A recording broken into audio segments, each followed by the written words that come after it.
Hello guys, welcome back to my channel Deepika blog. সবাই কেমন আছো? আশা করি সবাই খুব ভালো আছো। আমিও খুব ভালো আছি। তো সবাইকে জানাই শুভ সকাল। শুভ সকাল, গুড মর্নিং। গুড মর্নিং কেন বললাম? কারণ আমি ভিডিওটা সকালে বানাচ্ছি তাই। তো যাই হোক গাইস, আমি আজকের একটা নতুন ভ্লগ নিয়ে চলে এসেছি। সেটা হচ্ছে, দেখতেই পাচ্ছ আমি এখানে কিছু জিনিস রেখেছি অ্যারেঞ্জ করে। আজকের আমি আমার ফেসটা নেব না, কারণ ফেসের খুব খারাপ অবস্থা। বাড়ির জামা কাপড় পরে আছি, তার জন্য আমি নিজেকে নিচ্ছি না ভিডিওতে। তো চলো বেশি কথা না বাড়িয়ে দেখা যাক এইগুলো দিয়ে আমি কি করব। আমি যদিও রান্নাতে খুব একটা ভালো না, রান্না করি না, রান্না ভালো পারি না, তবুও আমি চেষ্টা করছি বাড়িতে একটা রেসিপি বানানোর, কারণ এটা আমার খুব ফেভারিট। আর রেসিপিটা আমার না, তাতানো খুব পছন্দ করে, যার কারণে চেষ্টা করছি ওর জন্যই এটা বানানোর।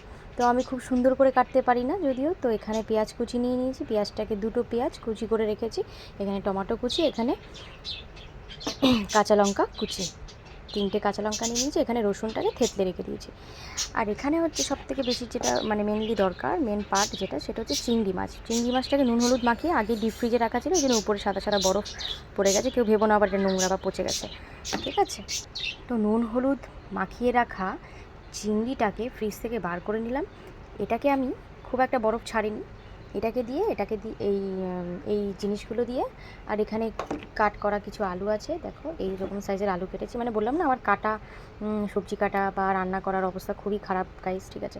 তো যাই হোক, এখন আমি কি করব, কড়াইতে সর্ষের তেল নিয়ে নিয়েছি পরিমাণ মতন।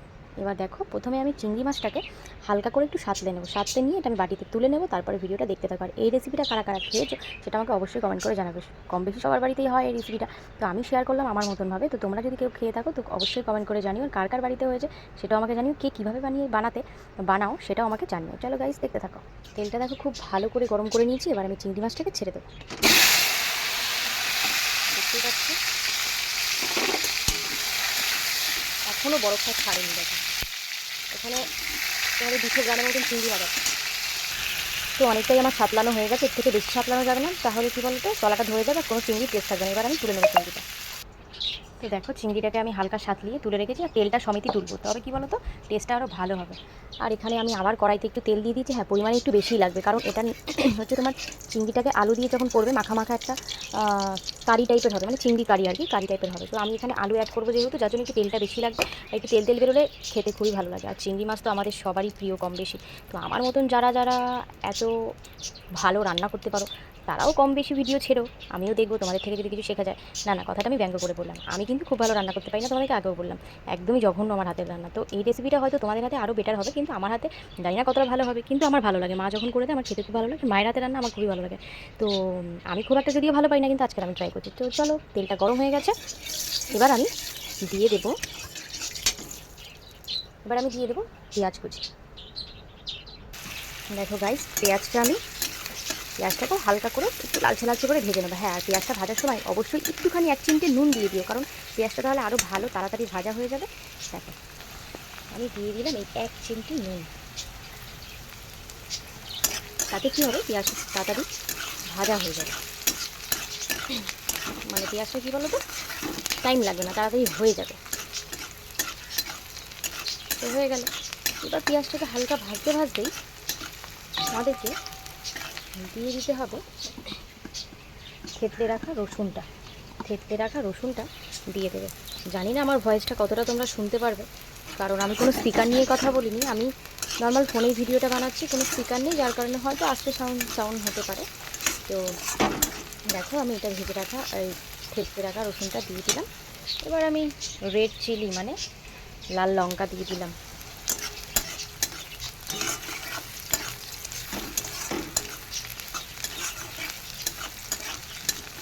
এইবারে আমি যেটা দেবো, এখন টমেটোটা দিয়ে দিলে কি বলো তো, টমেটোটা দিলেই দিতে পারি, কিন্তু টমেটোটা দিলে একটা জল ছেড়ে দেবে, আলুটা টানবে না, যার কারণে এটা হালকা ভাজা হতে হতেই আমি কেটে রাখা আলুগুলোকে দিয়ে দেবো। আর একটু হোক। দেখো গাইস, আমি আলুটাকে দিয়ে দিলাম। আলুটাকে দিয়ে এবার ভালো করে নেড়ে চেড়ে একটুখানি কিছুক্ষণের জন্য রেখে দেবো, কারণ আলু থেকে যা জল বেরোনো বেরিয়ে যাক। তারপরে আমি নুন হলুদটা পরিমাণ মতন দিয়ে দেবো।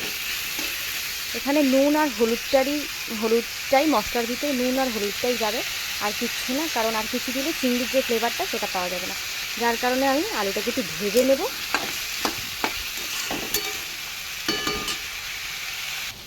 তো আলুটা অনেকটাই ভাজা ভাজা হয়ে এসছে।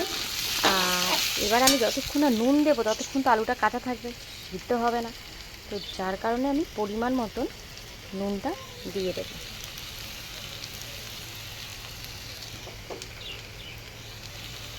দেখো গাইস, তোমাদেরকে দেখিয়ে দিচ্ছি, কম বেশি হলে আমাকে অবশ্যই কমেন্ট করে জানাবে, আমি জানি না কীরকম হবে।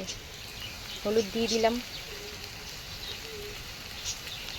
আর লঙ্কার গুঁড়ো তো একটুখানি দিতেই হবে, কারণ কালারটা তাহলে ভালো আসবে। লঙ্কার গুঁড়ো 1 চামচের কম দিলাম।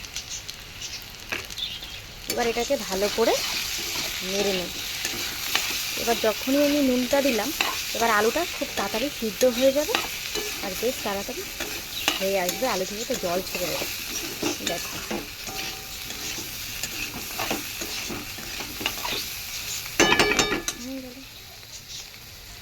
এবার এটা হতে হতে আমি টমেটোটাকে অ্যাপ্লাই করে দেবো, দিয়ে দেবো টমেটোটা দিয়ে। একটা টমেটো কেটে নেওয়া। হ্যাঁ, আর এখানে আমার একটু বেশি পরিমাণে করছি, কারণ চিংড়ি আমার 200 আছে, যার কারণে বুঝতেই পারছি এতটা চিংড়ির সাথে কম আলু দিলে চলবে না, যার কারণে এটা আমি একটু বড়ো করেই তরকারিটা করছি। এবার আমি জানি না কীরকম লাগবে, এটাতে আমি তাই 3খানা বড় বড় আলু কেটে দিয়ে দিয়েছি। তো এটা একটু হোক। দেখো অনেকটাই ভাজা ভাজা হয়ে গেল, অনেকটা লাল লাল করে আমি ভেজে নিয়েছি। এবার এই ভেজে রাখা আলুর ভিতরে এই চিংড়ি তেলটা দিয়ে দেবো।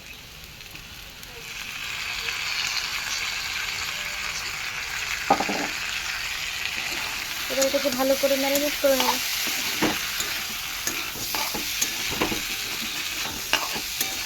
এবার চিংড়িটাকে ভালো করে আলুটার সাথে ফ্রাই করে দেবো। এটাতে একটু আলুর পরিমাণটা বেশি দিয়ে দিয়েছি বলে চিংড়িটা খুব একটা চোখে পড়ছে না, কিন্তু চিংড়িটাও অনেকটা আছে, আর তার কারণে একটু আলুটা বেশিই দিয়েছি।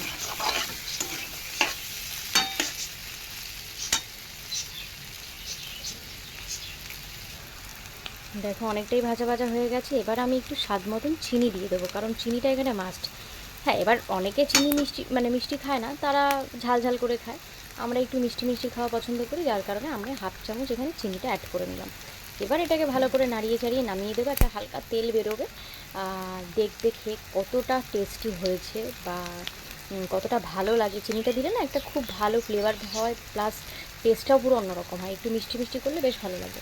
তো যাই হোক, এখানে চিনি আমি অ্যাড করে নিলাম। এবার এটাকে হালকা নেড়ে চেড়ে তারপর আমি তুলে ফেলবো। দেখো গাইজ, এটা আমি নামিয়ে নিলাম। আমার চিংড়ি মাছের কারিটা পুরো রেডি। তো জানি না কীরকম হয়েছে, এটা আমি তাতানকে দেবো টেস্ট করতে, ও খেয়ে বলবে। দাঁড়াও তুলে দিচ্ছি। ও খেয়ে বলবে কীরকম হয়েছে। না, একটু আলুও খেয়ে দেখতে হবে, তাহলে বুঝতে পারবে না। তো এতটুকুই ওকে দিলাম, ও আবার পরে ভাত দিয়ে দাঁড়াও ভাত দিয়ে খাবে। তো এদিকে একটু খেয়ে দেখো তো দাদান কেমন হয়েছে বলবে। হ্যাঁ, গরম আছে, গরম আছে। একটু আলু নিয়ে চিংড়িটা পুরোটাই নে, চিংড়িটা আর একটা আলু মুখে দে। হয়ে গেছে, ওটা ঢোকা মুখে, ঠান্ডা হয়ে গেছে। একটা আলু, যেখান থেকে একটা আলু নিলাম। কেমন হয়েছে সত্যি? মানে দিদুনের থেকে ভালো হয়েছে নাকি না দিদুনের থেকে খারাপ টেস্ট হয়েছে? তাহলে খাওয়া যাচ্ছে, তাই তো? তো তাতানের তো ভালো লেগেছে, এটা তাতানের জন্যই স্পেশাল রান্নাটা করা। তো তাতানের নাকি ভালো লেগেছে, তো তোমাদেরও অবশ্যই ভালো লাগবে। বাড়িতে একবার ট্রাই করো, আর যারা খেয়েছো তারা আমাকে অবশ্যই কমেন্ট করে জানিও। তো যাই হোক, চলো গাইজ, আবার আমি একটু মানে কি বলবো, চেষ্টা করব আবার কিছু কিছু রান্নার ভিডিও, যেগুলো আমি করব, চেষ্টা করার ভিডিও পোস্ট করার। তো দেখা যাক কতটা কি পারি বাজে রান্না করতে। ঠিক আছে, ভালো লেগেছে? তো ওর ভালো লেগেছে, ও প্লেট পুরো ফাঁকা করে দিয়েছে আপাতত। তো যাই হোক, তো পরে আবার অন্য কোনো ভিডিও নিয়ে আসবো। এটা ধরো তো দাদান প্লেটটা। তো তোমাদের যদি ভালো লেগে থাকে অবশ্যই আমার চ্যানেলটাকে সাবস্ক্রাইব করে দিও, আর লাইক কমেন্ট শেয়ার করে দিও। নেক্সট কোনো ভিডিও নিয়ে আবার দেখা হচ্ছে। পড়ে যাচ্ছিল প্লেটটা। Tata guys.